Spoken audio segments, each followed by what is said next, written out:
Je vous salue dans le précieux nom de notre Seigneur Jésus-Christ. Message du jour, la détresse qui mène à la prière.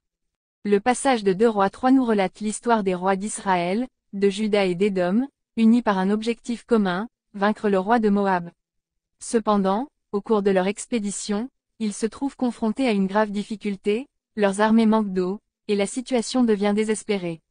Si seulement ils avaient pu revenir en arrière pour prendre les mesures appropriées. Mais hélas, la guerre avait été lancée. Il nous arrive fréquemment de prendre des décisions ou d'engager des projets qui, au départ, semblent prometteurs et susceptibles de nous apporter de bons bénéfices. Puis, soudainement, un événement imprévu survient, et nous nous retrouvons accablés par des dettes. Dans de telles situations de crise, à l'instar de ces 3 rois, nous avons souvent tendance à chercher d'abord des solutions humaines, au lieu de nous tourner vers Dieu. Pourtant, il arrive parfois que ces solutions ne fassent qu'aggraver notre situation.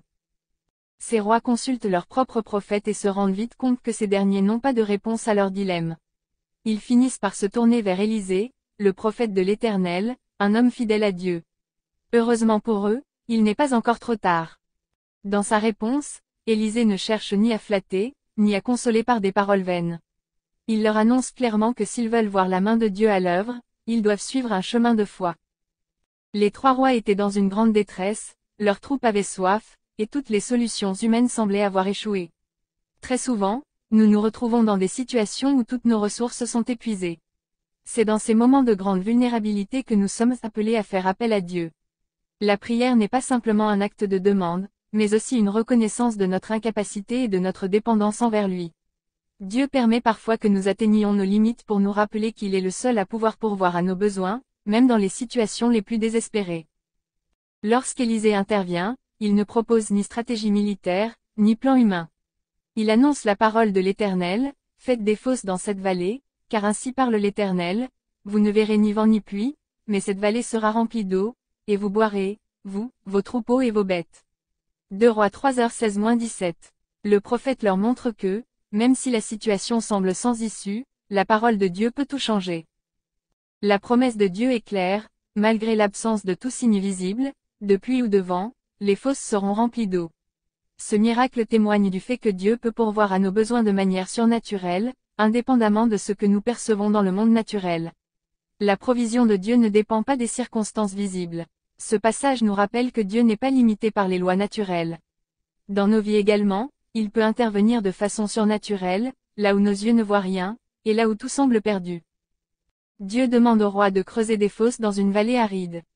À première vue, cette instruction peut sembler absurde, creuser là où il n'y a même pas d'eau. Cependant, c'est un acte de foi.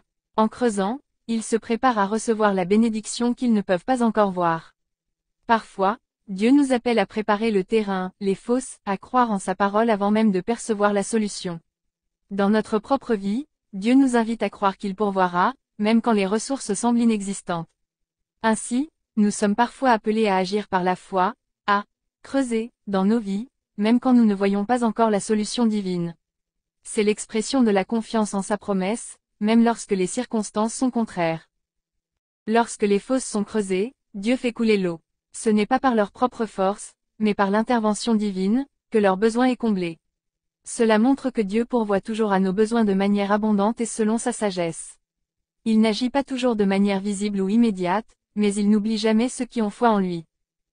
À travers ce passage, Dieu nous adresse un message fort, ne nous laissons pas abattre par les circonstances difficiles de nos vies, mais faisons confiance à sa capacité d'agir, même lorsque les signes extérieurs sont absents. Dans chaque situation difficile, nous pouvons choisir de creuser des fosses, c'est-à-dire de persévérer, de prier, de rester fidèles, et de poser les actes de foi nécessaires, tout en croyant que Dieu pourvoira à nos besoins. Il peut remplir nos vies de sa paix et de sa bénédiction, même là où il semblait n'y avoir que l'aridité. Prions ensemble. Mon Père et mon Dieu, viens en hâte à mon secours et délivre-moi de toutes mes détresses, au nom de Jésus-Christ. Amen. Je vous souhaite une agréable journée sous le regard bienveillant de Dieu. Prophète Sekongo Mamadou.